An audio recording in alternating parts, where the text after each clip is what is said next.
سلامونه ګرانو کتونکو اخیری سبزی مخاطب یم د سونه پښتونخوا د پیښور سټوډیو نه. تاسو ته پته ده چې نن 5 اګست و. په دې ورځ باندې دوه غټ ایونټ چې کوم دي هغه د پاکستان د سیاست سره د ریاست سره تړلي چې دي بیا تیر په تیره د خیبر پښتونخوا سره هغه انیشیټ شو. یو دا چې د پاکستان تحریک انصاف د طرف نه د خپل بانی چیرمن عمران خان د رهایی دپاره په ټول ملک کې د احتجاجي تحریک اعلان شوی، خو موږ ته په هغه تحریک کې څه دم چې دی په نظر باندې رانغی. د مثال په تور دا چې د کارکونانو او د لیډرانو په منځ کې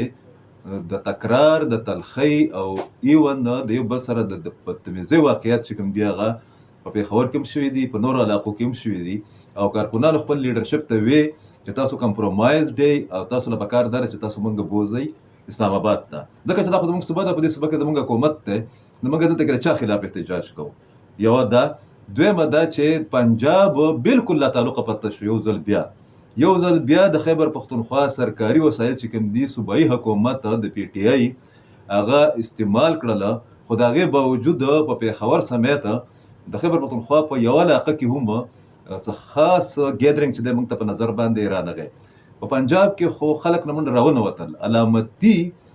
اکټیویټیز چې کوم دي یا احتجاج چې دی یا تحریک چې دی هغه موږ ته په نظر راغی. دغه صورتحال بیا د سن بلوچستان چې دی هلته خو دغه پارټي شته پکې نه، نو ښکاري داسې چې یو ځل بیا تحریک انصاف د خپل جذباتي فیصلې د وجې نه یو ناکام ایونټ چې کوم دی هغه په خپل ریکارډ کې واچو. او بل طرف ته بیا تاسو وګورئ چې په خیبر پښتونخوا کې دا چې کوم حکومت دی د پی ټی آی دوی جرګې کوي، نیمه خیبر پښتونخوا چې ده هغه د حملو په ضد کې ده، په نیمه خیبر پښتونخوا کې د سی ایم هاوس سمیت د جرګیو موسم چې دی هغه شروع شوی دی، خو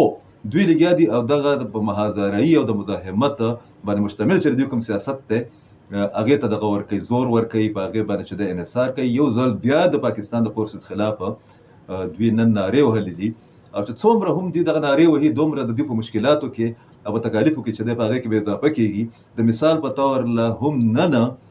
نه د تحریک انصاف د مرکزي سیکرټري جنرال عمر ایوب سمیت او د شبلی پاراز او د تاجګل سمیت نه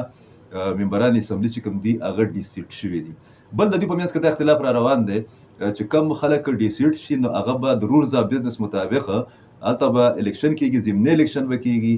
دوی کې نیمه لیډرشپ چې دی هغه دا خبره کوي چې موږ به په دغه ضمني الیکشن کې څه اخلو او نیم وایي چې نه بخلو پکې. دا د ډایرکشن